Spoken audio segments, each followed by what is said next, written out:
Hi, this is Filiberto Amati, and I'm here today for another session on the future of events. My partner in crime on this research is Marco Bevolo, and he's going to introduce our esteemed guest of today. Marco, on your Thank side. you very much, Filiberto. I'm very glad and honored to have a former Philips design colleague, Petra Beekmans van Zyl. Petra has established her professional practice at Philips Design in the communication field, corporate communication and marketing communication. And she's now the global head of communications at Nexperia Semiconductors. Nexperia is a brand that is very dear to me because it is one of the oldest sub-brands of semiconductors, Philips Semiconductors, where I had the privilege to work 20 plus years ago. It has been spun off as an independent company with a new positioning, the positioning of the standard products at high volumes. And Petra is going to share with us today a global understanding of media communications and of the future of business events. I would like to ask Petra to please introduce yourself and tell us a little bit about your experience, your background, and your interests. Yes, thank you very much for the introduction. So my name is Petra Beekmans van Zyl, indeed with the addition. I'm a semiconductor communication professional in the recent years, but if I look at the total the communication span, it's mostly business to business, and that's what I've been focusing on. So within Philips, working with all the different groups, anything from lighting to semiconductors to medical. At this day, as Mark already introduced, I'm heading the communication function at Nexperia, which is a multinational of 12,000 plus employees across the globe, and all the communication resides in my team. So anything from internal communications to media relations, marketing communication, and events is managed by my team. A challenging role that I enjoy every day. And what is your background is in B2B mostly. Would you like only briefly to, because semiconductors happens to be a very hot topic at this moment because Correct. Of the shortages. Yep. Would you like only to very briefly explain the peculiar positioning of Nexperia? Because at my time, we designed Nexperia as a premium brand for scalable chips. In the meantime, Philips Semiconductors has been spun off into NXP.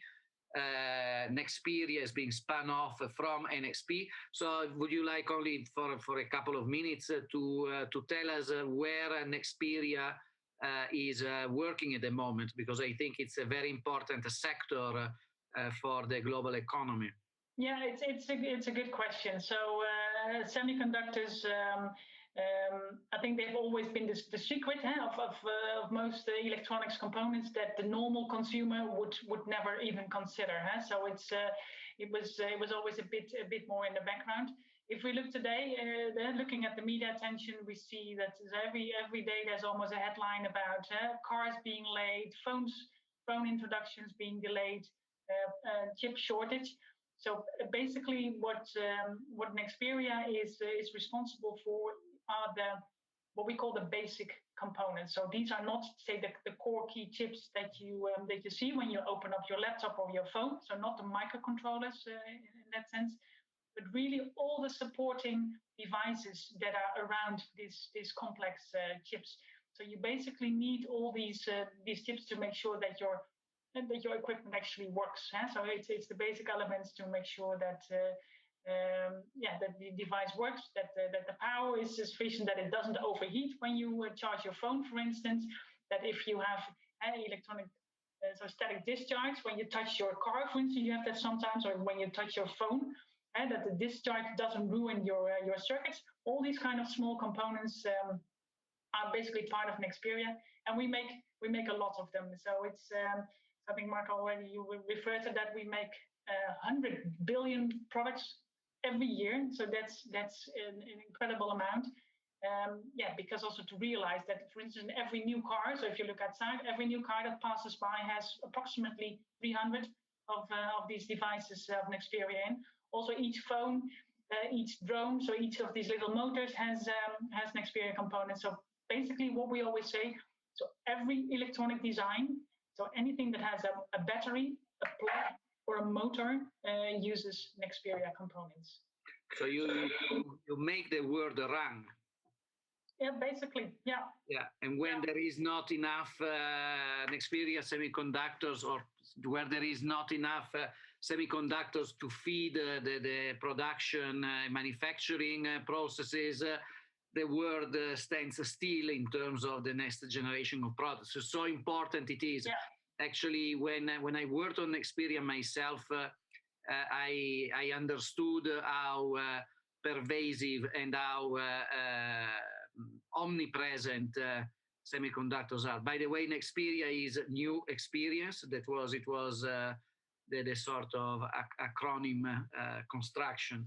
I would like to start the interview by passing the ball to Filiberto. We have looked in our journey so far with several thought leaders and senior industry experts like you are, Petra, joining us today. We have looked at B2B fairs. We have looked at smaller events for PR and sales. We have looked at business networking. Filiberto, could you articulate what is your point of view and what is your question for Petra from the point of view of business events related to this B2B domain? So what we have seen is that in the past 18 months during the pandemic, some emerging and present trends have been completely accelerated for the fact that a lot of in-person meetings couldn't happen. So a number of events pivoted to digital, some were cancelled. So the basic understanding is that there is a process of digitalizations of event where, and that depends on the topology, whether it's more culture related, more business to business, trade fairs or conferences, thought leadership.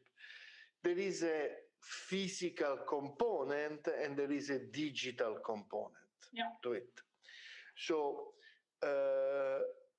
now, in your experience and looking forward, what do you expect within the Marcom environment? So media relationship, trade fairs, business to business. What do you see going back to a more physical centric type of event? And what do you expect? What do you expect to go more on the digital side? Yeah, so maybe also to backtrack a bit, because this time last year, end of May, I think we were still expecting that after the summertime we could have physical events again. So I think initially there was really the idea of cancel or postpone, so that we would catch up later. I think quite soon when we started to see some of the big events that got cancelled, we also saw the need to find a digital alternative, because there is a need to talk with our target audiences, to meet and talk about what is new, what's coming up. So we actually took on the journey to move everything that we would normally do in an event space onto online. Of course, it's impossible to put the entire experience in an online setting. But we basically took our joint knowledge and expertise just to work within the setting that we have and then make the best experience as possible. So we actually hosted our own event for a couple of days. So we had some live sessions, really live presentations, so we could also interact with viewers, and we had some on-demand content, so people could look at their own leisure. So something that we noticed is, so the content was appreciated, but something that is really hard to capture in an online setting, especially with the target audience that we have, and I'll get to that in a second, is the interaction.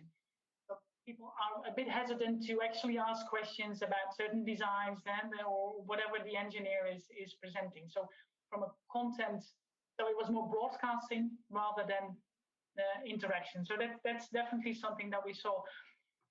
So that was our own event. So when looking at some of the major events, Electronica is a major electronics event that was supposed to happen in November 2020. It's a biannual event. So it's only quite late in the game that they decided to move online. And there we saw that they actually, in their online experience, really mimicked the event premises. So it really was like a 3D environment where you had to walk through endless halls and endless hallways to get to certain content. So there we also noticed that actually trying to mimic one-on-one an exhibition hall doesn't necessarily work online. So you always need to step back. So what is it that we want to achieve? What is the medium that we have available, and then see how we can best do that. So I think we went in there with a quite open view because we had no benchmark. We have never been in this situation before, and us as company, but also our own target audience and customers. So we're all learning a bit to see what works and what doesn't work. And I definitely think that that a certain level of digital experience will remain. I think also just looking at us, we're all sitting in a home environment. We are used to communicate. We're starting to get used to communicating online and also see the value of that. But something that is impossible for us to replace is it's actually smelling the PCB board. That's how we call it. So it's really looking at the. So if you would open up your laptop or your television, you see that big green board in there with all the little components, and that is typically what we have on display. So if we have a show, we put these things in a nice cabinet. We put power in, and then something happens. This is what engineers want to see. They want to be able to touch it. They want to be able to touch the engineer that worked on this and really understand how they did it, what is possible, and to really share the engineer-to-engineer experience. That's something that we have not been able to get from the online experience. But moving forward, sorry, Marco. But moving forward, then, what is your expectation? So I think part of the content sharing. So what we do is really filming whatever we have on demo. So showing how components work in an LED light in a car, for instance. So filming that and sharing that, so that will continue. So the on-demand content is appreciated. That's also what we monitor on our channels. So we see the traffic, we see the engagement. So that's something that really works. But really the hands-on experience, that is something for us that will need to be continued in a physical setting. So it's more about experience and maybe less about say actual broadcast. So that is something that we will not bring to an exhibition. And do you see? Do you see any difference at cultural or regional level? Because you have a team of 6, and you have a global function.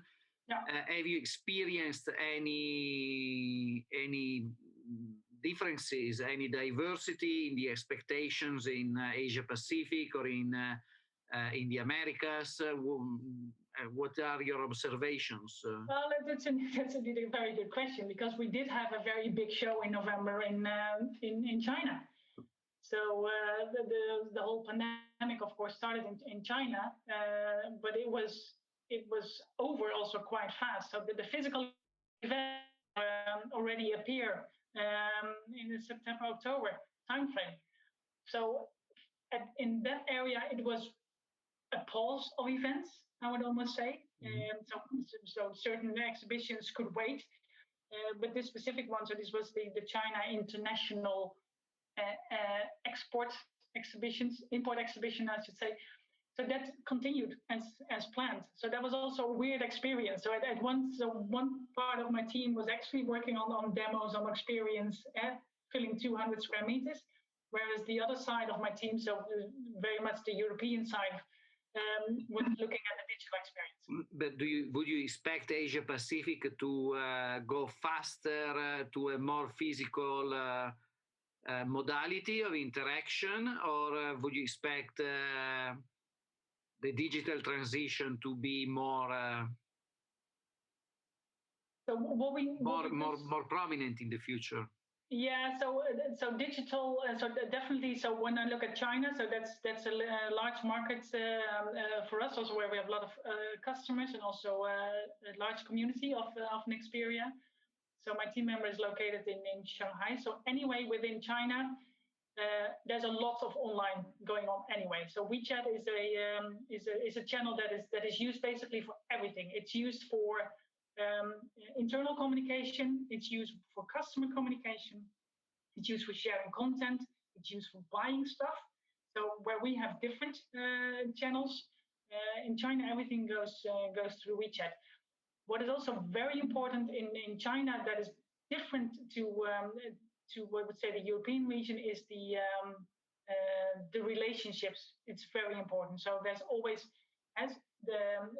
always time for dinners, for catching up, for getting to know each other. So the relationship, the food side of things, that is something that is very important in the Asia Pacific region, and that will definitely also continue.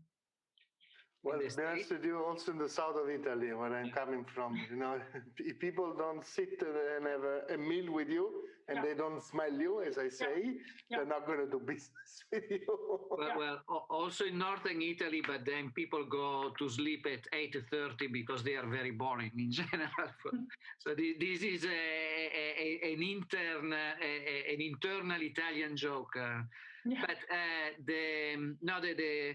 would you say that the situation it's very clear with the Ganshi culture in China and the kind of networking obligations and commitments and also sales techniques related to it, and they will be stronger than the pandemic in a way that's natural. How do you see the United States and the American situation? Yeah, so I think the United States and Europe are very similar to how we deal with things. I must say, also from an event point of view. So our community in America is relatively small. So we only have the sales side of Nexperia over there, so nothing in production. So there, everything has been online. So we had the CES, which is always a big event. We do not have a booth there because it's like a tsunami of people that are there. But our customers are there, so we typically have a meeting room set up outside of the CES premises. Because also there, it's good to meet. But of course, that also didn't happen this year. I think is starting to get back to normal, now that the vaccines are also taking off. But the majority has been online. But Filiberto, would you like to elaborate a little bit on the technological side of the? I don't dare to speak technology with Petra, but would you like to elaborate a little bit from your also engineering perspective about the online transition and the technologies involved, the platforms, Filiberto? Oh, I mean, I don't think that we need to go into the platforms. From my perspective, I mean, pretty much what Petra said earlier fits my expectation and my observation and my insight. Replicate side by side the physical into digital type of experience, it's useless. because it's a completely different dimension, and that's why they can play different type of roles. You need to design though a customer experience which it makes sense from a digital point of view, in the sense that probably going through the whole serves to build some drama, in the physical world. Probably you need a platform that allows you for that emotional part, that component, that adrenaline kick to come in on the digital side, which basically means a different type of stimuli, not the same. Okay. Yeah. On the other end, there are some platforms which are very good, I think, trying to get the serendipity part of bumping into someone by creating a one-on-one, almost speed dating type of events where you are matched randomly to people, and sometimes you really connect well with those people and you started talking with them, and it's normally not a lot of people that you would necessarily meet on a shop floor, because of course the algorithm does the matchmaking in a way which it's random, but it's also focused and driven by certain criteria. So I would say that my experience is pretty much on that. It would be interesting understanding, because so far the virtual reality part, which many see as the future, doesn't seem to actually have much enthusiasm. And for me, the metaphor for someone who's working Philips, it's the 3D TV. It's like, yes, you'll watch one movie, but then you'll forget about the feature forever and never use it again. Yeah. Okay. And I think that that's a bit the sense. And I think that on the other end, there is definitely an augmented reality side to it. The question is the tactile part. I think it's the most important part of that experience, that playfulness, which you were referring of the engineering being able to, and I wonder whether that's a question of a business model rather than a technology. Because what we do right now, we ask people to come from all over the globe to one place where they can touch that. Whereas maybe we should get those tactile experiences remote to them. So Petra, any opinion on that? So it's actually why you were talking. So another very important point and a very important difference is that indeed, if you would go to CES or Electronica, you would pack your bag, you clean out your agenda because you're in München for a whole week. So you're open, you stroll the floor, but you're inside a building. And of course, you get phone calls or whatever maybe, but you're inside a building. That's a big difference. So if we compare that to the online experience, I don't know how it is for you, but I get about 5 invites for webinars every day. So there's a lot of distraction going on, and it's for me to decide whether I'm in this area or that area. So the competition is huge. So people sign up for a webinar and then they don't show up because something else happened. So it's really the dedication and also the commitment of someone being in a certain physical environment, also taking the opportunity to randomly bump into maybe a company or a person. So that randomness is not there in an online setting, because basically you decide what you join. But you decide if you want to get your own cup of coffee. You have to go to the event lunchroom. So that's completely different environment. That where we see that the competition is there is distraction. There's a lot of distraction. But Petra, do you think in the longer term there will be a development of digital platforms that enable more and more serendipity, or do you expect a reverse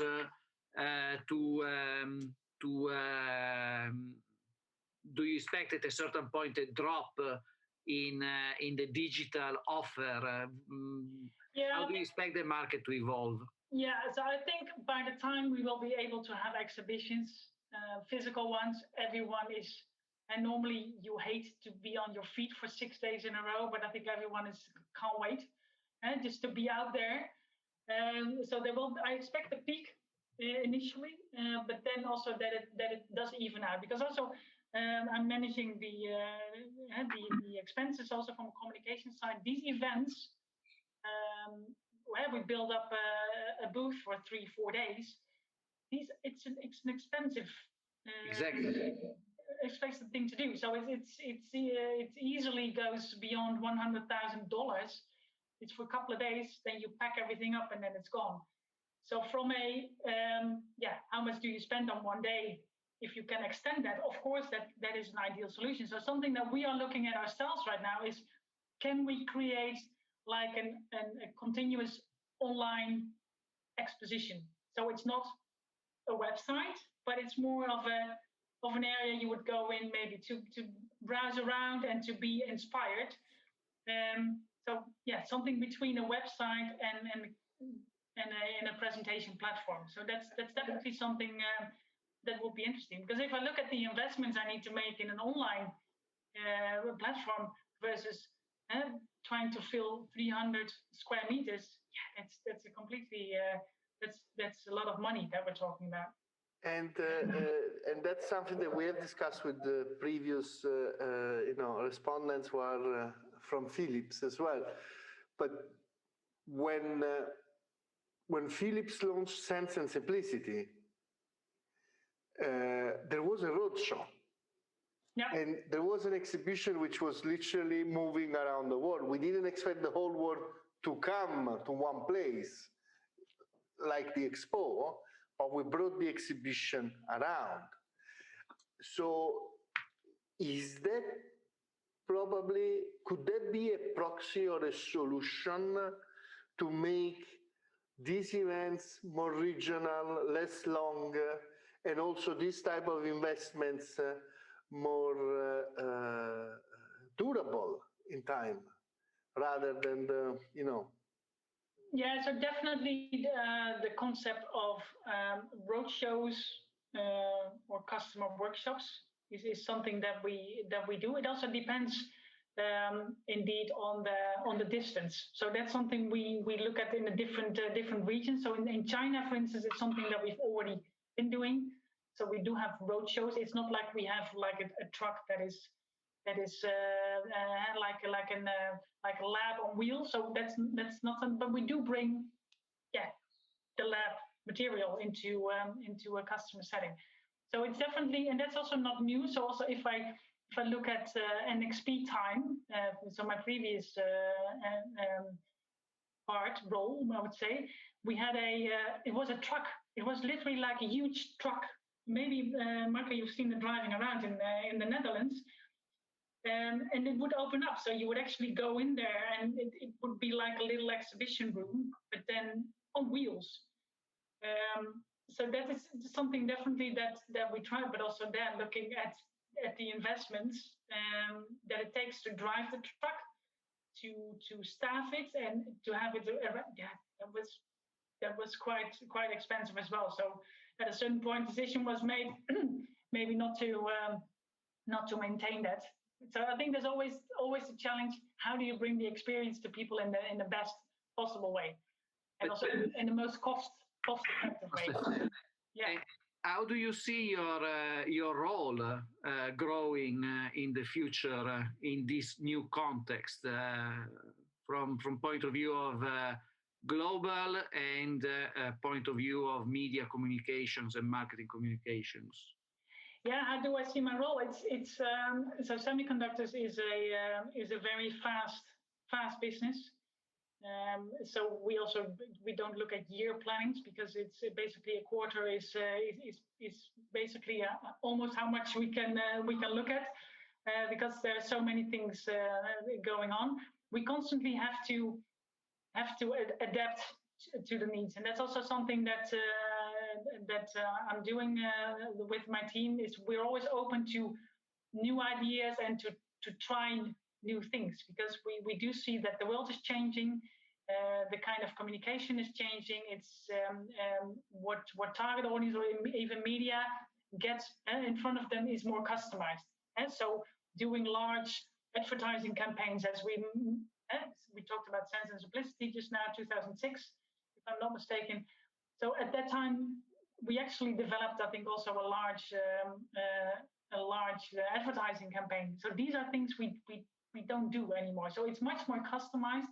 We really look at who are we talking to, what is their need, and what is the offering that we can make there, and why should they care? Because if people don't care, they will not even consider, they will not even look at the messaging. So there's much more customization going on than before. So it's quite in that sense, knowledge-heavy and expertise-heavy industry that we're in, because it's quite complex. It's not something you step into from one day to the next. You really have to get into the needs of the target audience, whether that's media or customers or government relations also. It's also a very seamless role, because in the past you could be the head of global communications who was approving a campaign every 2 years, and the rest of the time it was smoking cigars and drinking whiskey in the lounge of an airport.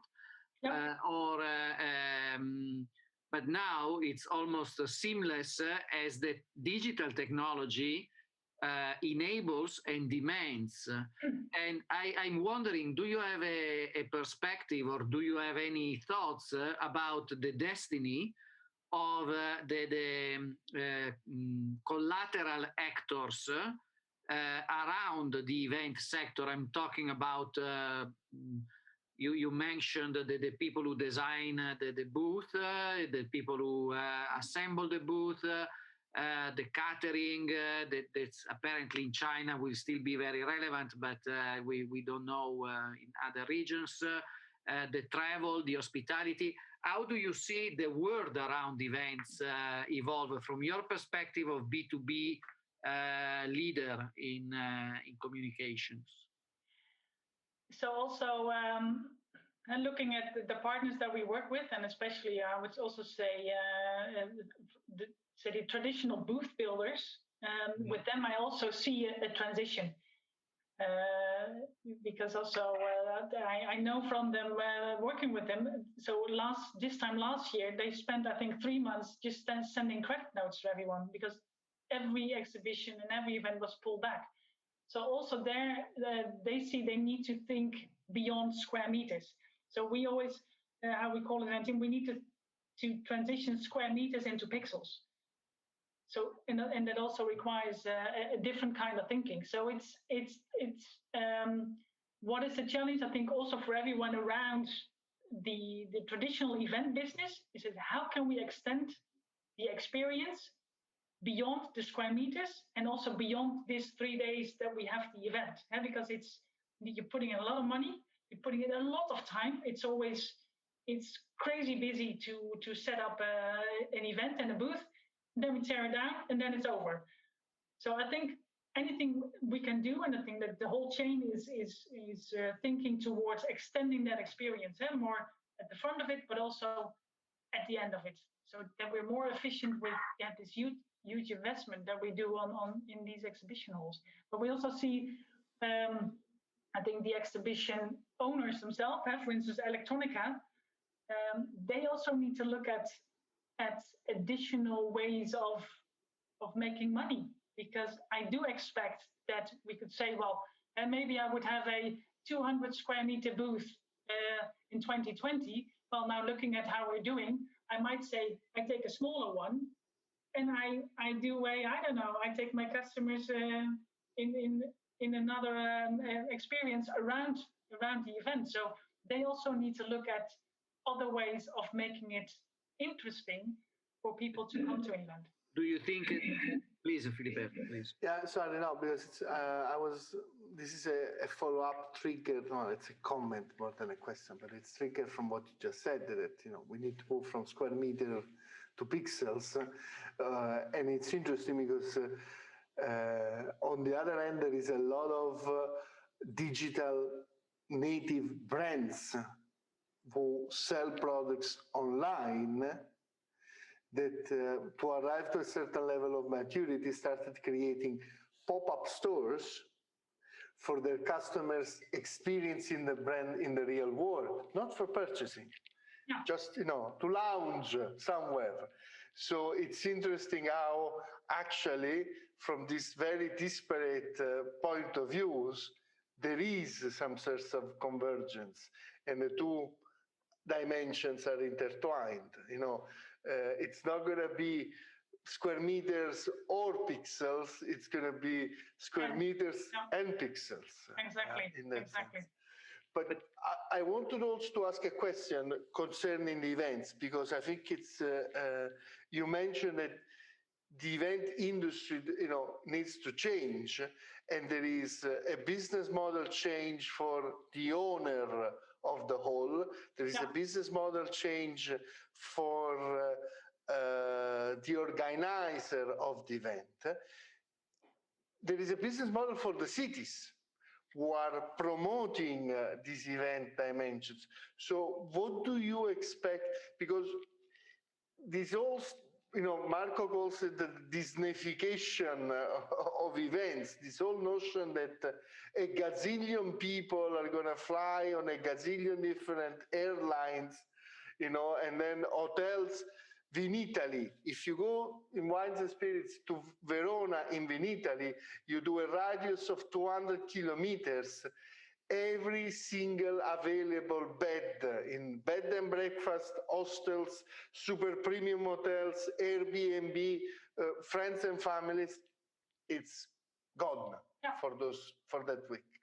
So how do you see all of this changing, and what do you expect in terms of changes? Because you talk about cost effectiveness of, but the guys who do booths, make their margin on the basis of the number of booths they make in a year. If their number is going down, then actually the cost of the 100 square meter booth is going to go up as well. I like to only finalize the question. Do you think that because of all of these, there might be a transition where event agencies, event firms might have to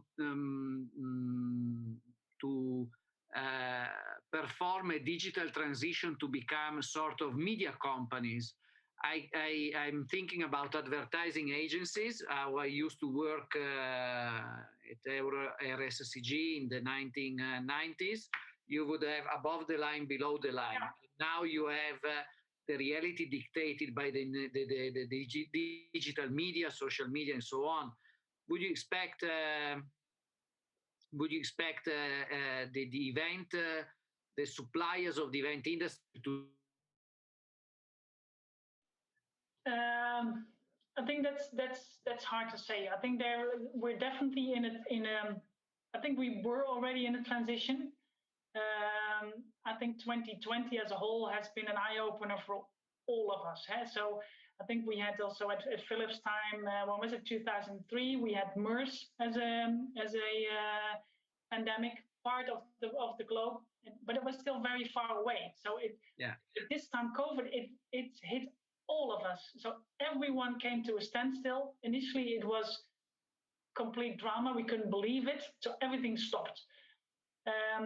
But at the same time, and I think that's also where entrepreneurship flourishes.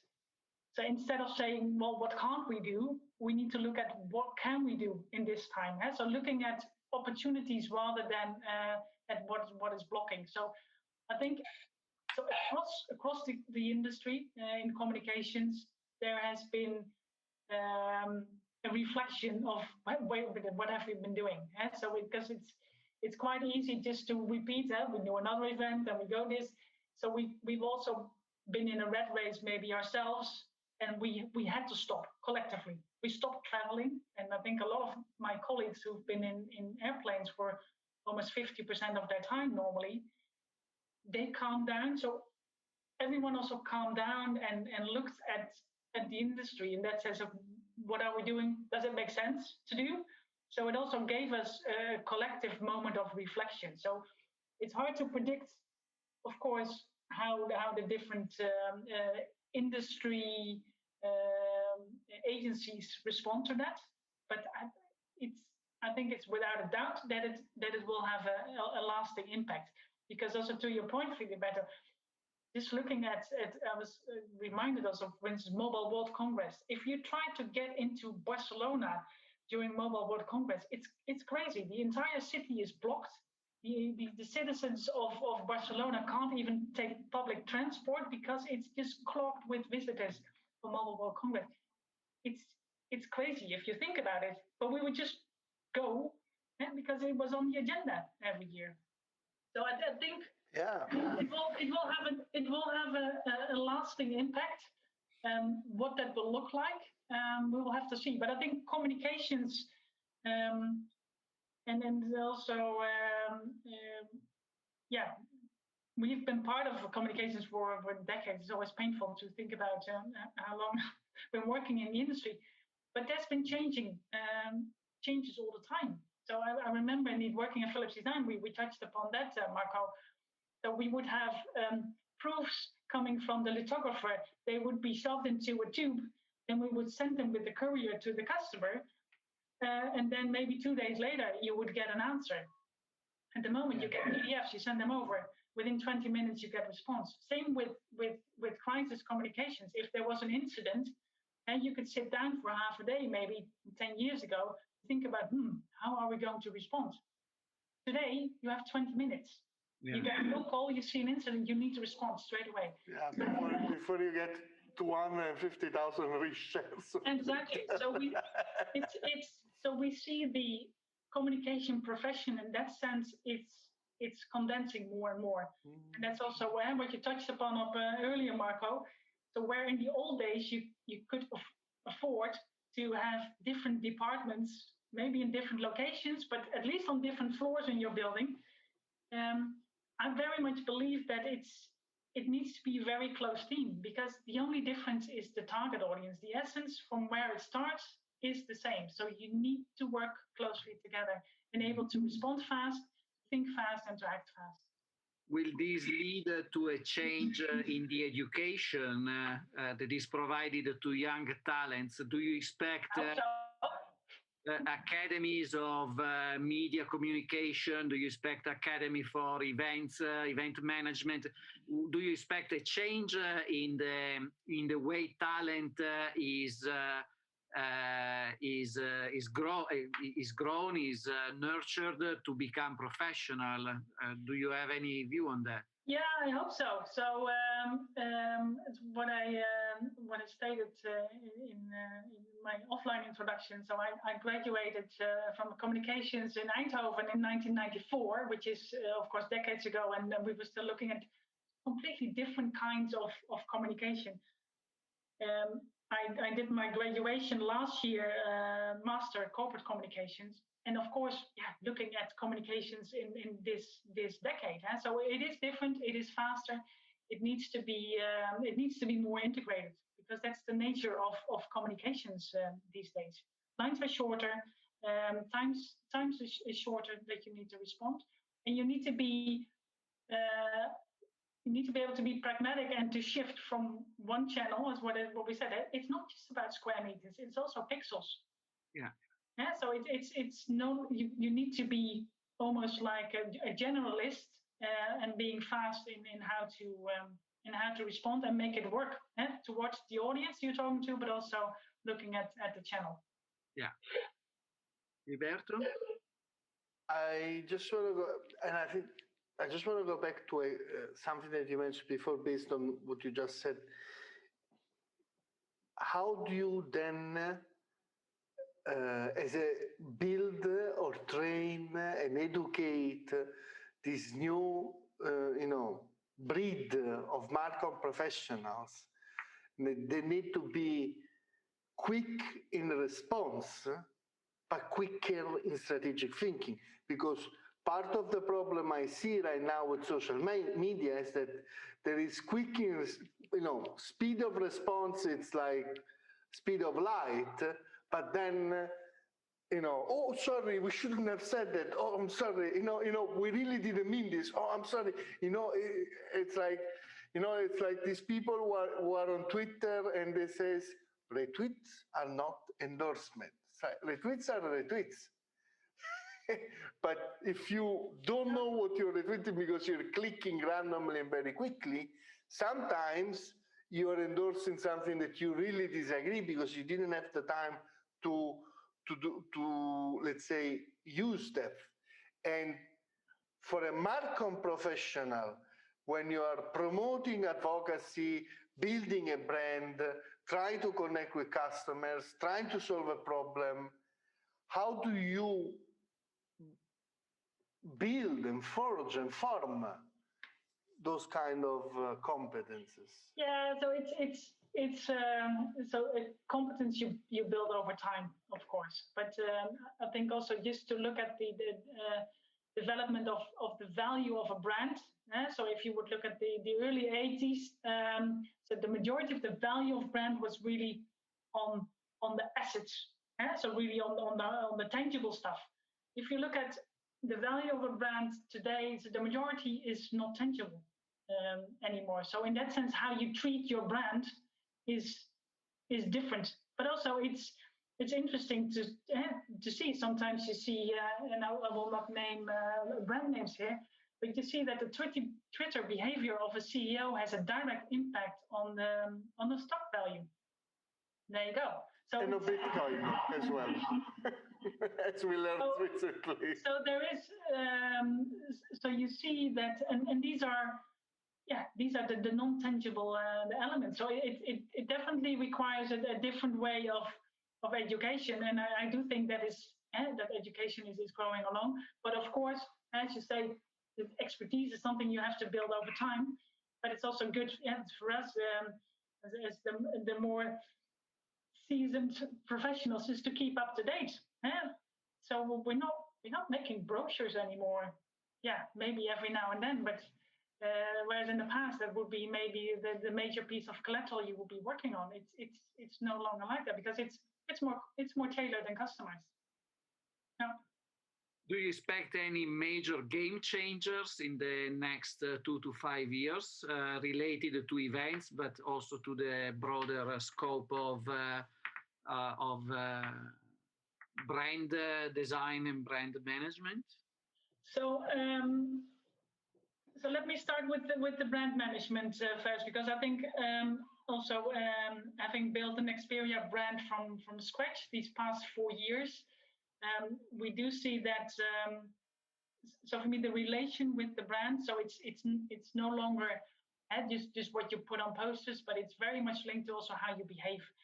So it's and again the intangible part of what a brand stands for becomes much more important. So you need to act on what you say you're going to do. So that's become much more important because of social media.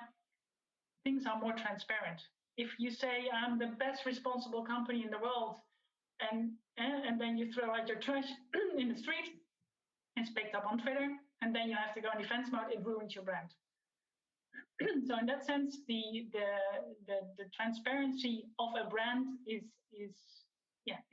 today, and then that's also where the communication professional needs to be very aware of, and also if you prepare for anything, if you talk to customers, but also to media. Everyone can Google and find information. So you need to know exactly what you communicated years ago, maybe, because it's common knowledge. So in that sense, you need to be aware that there's a lot more transparency, which puts also pressure on the corporate communication professional. And the role of events, what will it be? Yeah, so what I said. So I think initially, so people would love to go to the venues again, just to the fact that they probably missed it to a certain extent. So I do expect things will continue initially as how it was before, but there will be a demand, and that's something that I'm looking for also with my team, and also looking at how we spend our dollars in the best possible way, is that we extend the experience so we get a better value for our money. And because we've learned through the digital engagement that we've done over the past year, that there is a certain piece that we can do online, and we can extend the experience, and that makes more sense to do. So that's what I expect. We can never replace the meeting up and having the conversation. What I said, touching the PCB board, really looking up close. That's something we can never replace with online, but it will be different. And I would also question if these massive events, we talked about CES, Electronica, if that will continue, because it's also everyone getting into a plane, booking hotels across the road. Yes. Is that spending your money wisely? Maybe not. So I think we will be looking at doing things different, because we've seen it can be done different. Follow-up question on what you just said, because it's interesting for me that, as you mentioned, a brand nowadays has many more intangibles, but then those intangibles are also very much linked to the day-to-day behavior of the people working for the brand. Well, yeah, that's a good question. So, in my opinion, it's a big yes. So when we develop Nexperia as a brand, so typically what happens is everyone goes into action mode. Like, oh, we need business cards, we need a website. But what we did is, so we really started to define the brand personality. So we worked with teams, said, okay, if brand Nexperia would come into the door, what kind of person is that? How is he or she dressed? How does she talk? Because then we can start to build this almost like the emotional load of the brand before going into action mode. And I'm really happy that we did that, because as a consequence, we also build our values based on that. It is very strongly recognized by all the Nexperia employees. It makes them feel at home, and it makes them feel like they contribute to something they can relate to, which is very important. And even stronger, if someone would be hired that doesn't fit that personality, that person stands out straight away. Like, wait a minute, this is not how we talk, this is not how we behave. So there's a mismatch. So it is a sense of belonging that is part of that brand, and as a consequence, we behave as that brand. And it's also more important, it's recognized also by our customers, even by competition. So from employers branding to branding through employers' behavior, through employees' behavior, actually. Yeah. Yeah, well, that's right.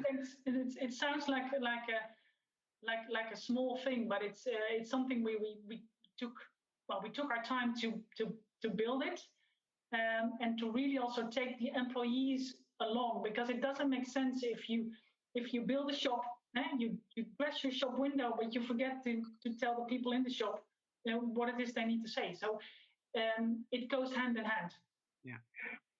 Well, as I mentioned at the start of this conversation, Nexperia has been one of the founding projects of my practice in branded design, and it was a very different Nexperia. However, I had myself the opportunity to learn and to reflect about the reach and the actual relevance of semiconductors in the world for experiences. And I would like to really personally and enthusiastically congratulate Petra for her achievements at Nexperia Semiconductors, because shared a part of the journey, but I think your career and your current role brought a lot of earlier ideas we discussed to full maturity, and you really, I think you really built up a very valuable team and a very valuable practice. And thank you for joining us. Filiberto, do you have some closing remarks to share? No, I just wanted to, thank Petra very much for taking the time speaking with us. It's been a very interesting conversation on the events, but as well on how the Marcom competence are evolving and reshaping in light of the future of events because of technology, because of speed, but as well because there is still a gap that technology hasn't filled on that tactile smelling dimension, so to speak, which is much more than just touching and smelling itself, in that sense. And so I wanted to thank you, Petra, for giving us this hour, and thank you very much. And hopefully we will have more chances of speaking in the future. Thank you. Yes, thank you. Thank you very much. Yeah, thank you for the opportunity. Bye.